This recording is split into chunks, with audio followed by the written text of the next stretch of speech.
La Primera Guerra Mundial comienza el 28 de julio de 1914. El conflicto termina 4 años después, el 11 de noviembre de 1918, con la victoria de la Triple Entente.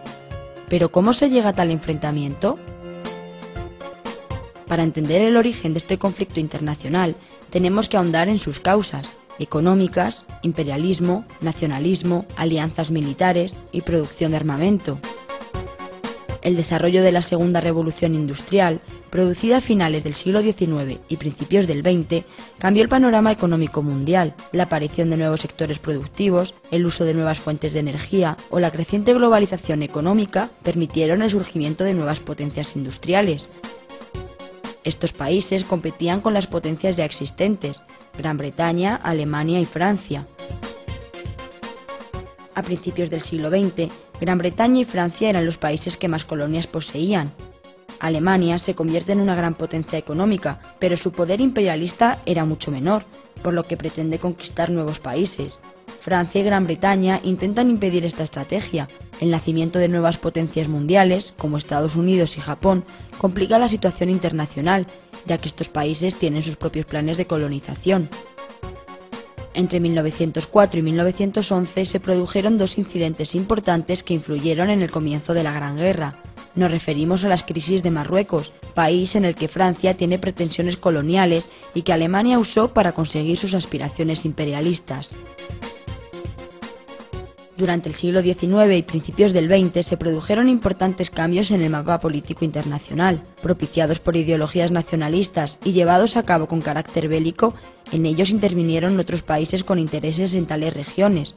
En el siglo XIX, gracias a la reunificación de territorios, surgieron estados como Italia y Alemania.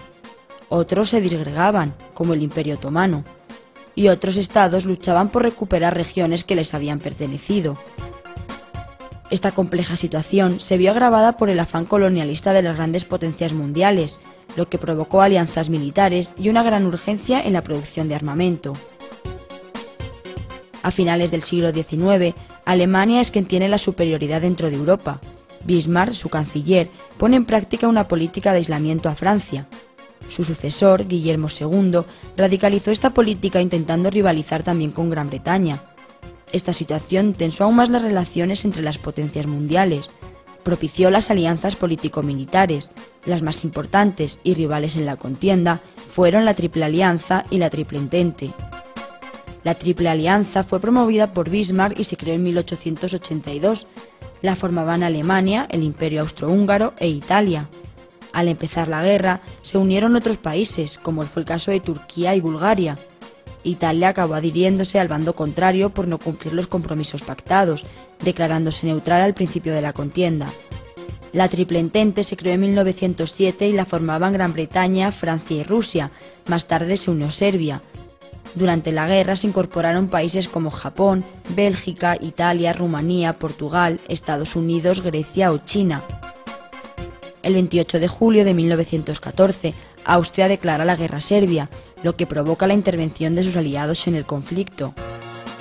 El ambiente de tensión que respiran las relaciones internacionales provoca que los estados aumentasen sus gastos militares y su producción armamentística, aprovechándose de las innovaciones tecnológicas de la Segunda Revolución Industrial.